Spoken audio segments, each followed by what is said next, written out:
বানাসুর নামে এক অসুর ছিলেন, আর বানাসুরের কন্যার নাম ছিল উষা। এই উষা একদিন স্বপ্নে দেখলেন এক পুরুষ এসে তিনাকে আনন্দ প্রদান করে অন্তর্ধান হয়ে চলে গেছে। পরের দিন সকাল থেকে তিনি তিনার সখীর কাছে চিত্রলেখাকে সমস্ত ঘটনা খুলে বললেন। সখী চিত্রলেখা তখন চিত্র অঙ্কন করতে শুরু করলেন এবং বললেন, আমার চিত্রের সঙ্গে যার মিল খাবে তুমি তাকে বলবে, আমি তাকেই তোমার কাছে এনে দিব বিবাহের জন্য।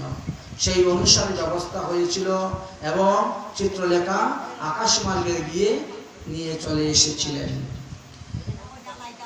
অনিরুদ্ধ বললেন, তুমি কে? বলে, আমি বানাসুরের কন্যা উষা। তুমি এখান থেকে পালিয়ে যেতে পারবে না। আমার বাবা বিরাট বড় এক রাজা, তিনার নাম বানাসুর। তিনার 1000টি হাত আছে, তিনি বলবান মহারথী, লক্ষ লক্ষ সৈন্য তিনার সঙ্গে আছে। এটা প্রাগজ্যোতিষপুর, এখান থেকে এত সহজে বাড়িয়ে যেতে পারবেন না। আপনি এখানে থাকে আমার মনোবাসনা পূর্ণ করুন। আচ্ছা, তোমার বাবার 1000টা হাত হলো কেমন করে? প্রত্যেক মানুষের 2টা করে হাত, ওনার 1000টা হাত হলো কেমন করে? বলে, দেখেন আমার বাবা ছিলেন মহাদেবের ভক্ত। একবার শিবরাত্রি উপলক্ষে আমার বাবা শিব চতুর্দশীতে গান শুরু করেছেন। কি গান?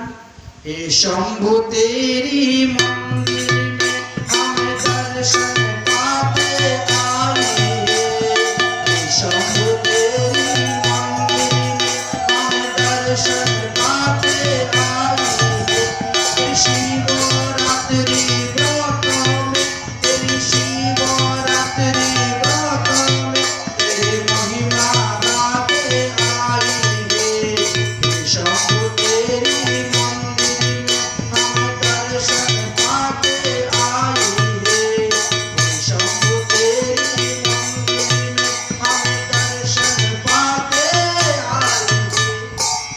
এইভাবে মনের আনন্দে তিনি গান গাচ্ছেন শিবরাত্রি ব্রত। মহাদেব তিনার গানে সন্তুষ্ট হয়ে শিবলিঙ্গ থেকে প্রকট হয়ে গেলেন। প্রকট হয়ে বলছেন, হে বানাসুর, তোমার গানেতে আমি অত্যন্ত মুগ্ধ হয়ে গেছি। আমার মনে হচ্ছে আমি একটু তাণ্ডব নৃত্য করব। তুমি গান গাও, তুমি গান গাও, বাজাও। বানাসুর বলছে, প্রভু আমার তো হাত মাত্র 2টা, 2টা হাতে আমি আর কি বাজাইব, আর কি গান গাই আপনাকে আনন্দ দিব? যদি আমার 1000টা হাত হইতো তাহলে বিভিন্ন যন্ত্র বাজিয়ে আমি আপনাকে আনন্দ দিতে পারতাম, আপনিও তাণ্ডব নৃত্য করতে পারতেন। ভগবান মহাদেব বলছেন, তথাস্তু, তোমার 1000টা হাত হোক। সঙ্গে সঙ্গে বানাসুরের 1000টা হাত হয়ে গেল। মহাদেব বলছেন, এবার তুমি বাজনা বাজাও, গান গাও, আর আমি তাণ্ডব নৃত্য করব। শিবরাত্রি মহোৎসব আয়া হে, शिवरात्रि महोत्सव आया है, प्रभु और दया की छाया है। शिवरात्रि महोत्सव आया है, प्रभु और दया की छाया है। तेरी पूजा करे तेरी भक्तन ने,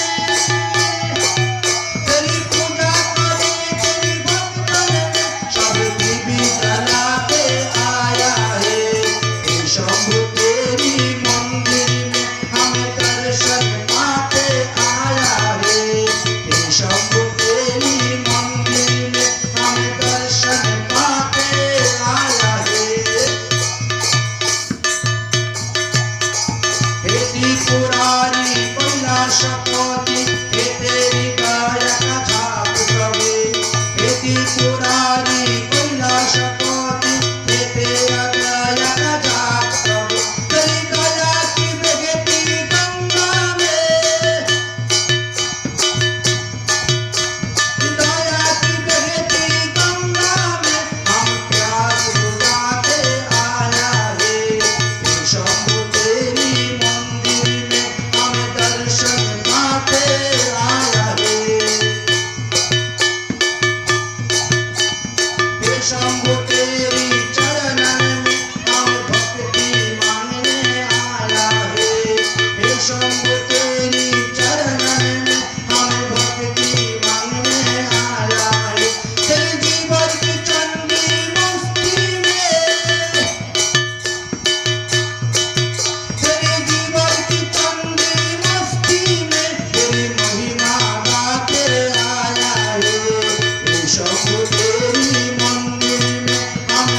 दर्शन पाते आया रे।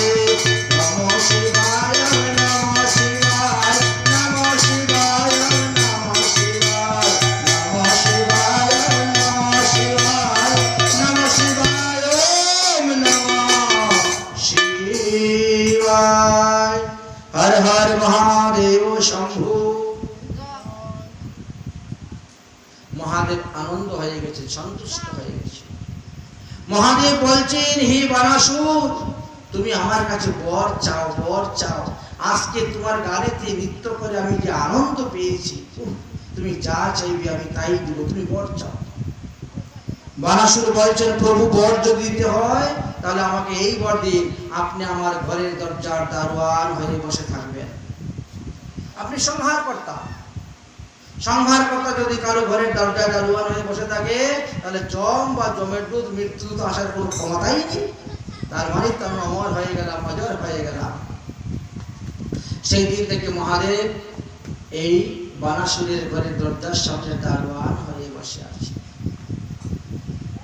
তাই উষা বলতেছে, আমার বাবার রাজধানী থেকে পালিয়ে যাওয়ার চেষ্টা করিও না, এখানে থেকে তুমি আমার মনোবাসনা পূর্ণ করো। থাকতে থাকতে কি হয়েছে, উষা গর্ভবতী হয়ে গিয়েছে। একদিন এক দুপার কন্যা গিয়েছে কাপড় চোপড় ধুয়ে আনবে বলে গিয়েছে। দুপার কন্যা গিয়ে যখন দেখলো এই অবস্থা, দেখতে পারলো যে মহিলাটা গর্ভবতী। দুপার কন্যা এসে রানীকে বলে গেছে, ওগো মহারানী, আপনার মেয়ের চরিত্র দোষ আছে। আপনার মেয়ের হাব ভাব লক্ষণ দেখে বুঝতে পারলাম আপনার মেয়ে গর্ভবতী। রানী তো অবাক, আশ্চর্য, কার এত বড় সাহস, আমার মেয়ের এত বড় সর্বনাশ করে দিল, আমার এক বংশের তো কলঙ্ক লাগালো। রানী গিয়ে বলে দিয়েছেন রাজাকে। রাজা বানাসুর লোকজন নিয়ে গিয়ে একেবারে সোজা কন্যার গৃহে উপস্থিত। গিয়ে দেখে 50 বৎসরের এক লোক ওই কন্যার পাশে বসে পাশা খেলতেছে। এই তুমি কে? বলছেন, আমার নাম অনিরুদ্ধ, আমি শ্রীকৃষ্ণের নাতি। এখানে কেন? উষা বলছে, বাবা উনি আমার স্বামী। এই তোদের বিয়ে হলো কখন রে? আমরা কিছু জানি না, গোপনে গোপনে তোরা বিয়ে করে নিয়েছি। ধর ধর ওকে ধর। শুরু হলো যুদ্ধ। যুদ্ধ করতে করতে এই অনিরুদ্ধ একজন মহারথী ছিলেন। এত বড় বিরাট মহারথী ছিলেন তিনি, তখন একটি অস্ত্র পেলেন, সেই অস্ত্র উত্তোলন করে যুদ্ধ করতে শুরু করে দিলেন। শুরু হলো যুদ্ধ। যুদ্ধ করতে করতে অনেক অনেক সৈন্যগুলাকে তিনি বধ করে দিয়েছেন।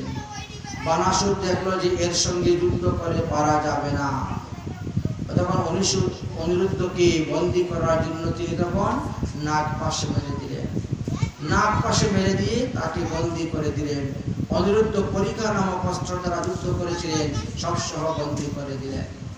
এবার উষা কাঁদতে শুরু করে, আমার স্বামীকে ছেড়ে দাও, আমাকে স্বামীকে ছেড়ে দাও। ছাড়লেন। এদিকে দ্বারকাতে কৃষ্ণকে পাওয়া যাচ্ছে না। সবাই পূজাপুজি করতেছেন। বর্ষাকালে 4 মাস চলে গেল, এই অনিরুদ্ধকে খুঁজে পাওয়া যাচ্ছে না। একদিন দেবশ্রী নারদ গিয়ে উপস্থিত হয়েছেন দ্বারকাতে। তখন সবাই জিজ্ঞাসা করছেন যে অনিরুদ্ধকে পাওয়া যাচ্ছে না, অনিরুদ্ধ কোথায় গিয়েছে বলতে পারেন? দেবশ্রী নারদ বলেন, বানাসুরের রাজ্যেতে তিনি বন্দী হয়ে আছেন। ভগবান শ্রীকৃষ্ণের বয়স তখন 120 বৎসর। এত বড় সাহস বানাসুরের, আমার নাতিকে বন্দী করে রেখে দিয়েছে। এখনই যাব। 4 অক্ষয়িনী সৈন্য নিয়ে এবার তিনি বেরিয়েছে যুদ্ধ করার জন্য। আসলেন, মহাদেবী বাধা দিলেন। প্রথমে মহাদেবের সঙ্গে যুদ্ধ হলো। মহাদেবকে যুদ্ধে পরাজিত করে একবারে নিরস্ত্র করে ভূমিসজ্জা শয়ন করে রেখে দিলেন। তারপরে কার্তিকের সঙ্গে যুদ্ধ করলেন, কার্তিককে পরাস্ত করলেন। তারপর বানাসুরের সঙ্গে যুদ্ধ করলেন। বানাসুরের 996টা হাত কেটে ফেলে দিলেন। তারপরে গিয়ে মহাদেব ভগবান শ্রীকৃষ্ণের চরণে পরে ক্ষমা ভিক্ষা চাইলেন। রুদ্রজলের কাহিনী হলো। তারপরে তাকে বললেন যে তাহলে এবার আমার নাতিকে ফেরত দিয়ে দাও, আর না হলে তোমার ভালো হবে না। তখন বানাসুর ফেরত দিতে রাজি হলেন কন্যাকে। জানা যায় যে উষা এবং অনিরুদ্ধের বিবাহকে একটা বিবাহ করাতে গিয়ে ভগবান শ্রীকৃষ্ণের কতজন সৈন্য মারা গিয়েছিল? 25,47,270 জন এক বিয়েতে। উষা এবং অনিরুদ্ধের বিবাহের সময় যে যুদ্ধ হয়েছিল, সেই যুদ্ধতে ভগবান শ্রীকৃষ্ণের সৈন্য 25,47,270 জন লোক মারা গিয়েছিল। তারপরে ওই নাতিকে বিয়ে করিয়ে এনেছিলেন। নাতি বউ দেখলেন, নাতি বউর হাতে ভাত খেলেন।